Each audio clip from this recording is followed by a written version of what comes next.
All right, so what happens is when I go to configure my inputs, okay, and I choose the limit for motor minus. So the home stuff is working correctly. So when I home the machine, it works like it's supposed to. All right. But when I go to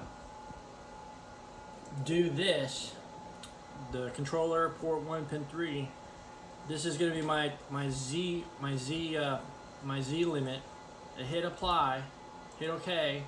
Now it tells me that my home trip. Oh, no, let's clear our history right quick, okay? Because we pushed all those buttons, so it's clear. Now close. So now when I enable, it won't let me enable. All right. So if I do an access override and enable, stuff works. But the problem is once I take that off, nothing works. All right. Thank you. Turn it off.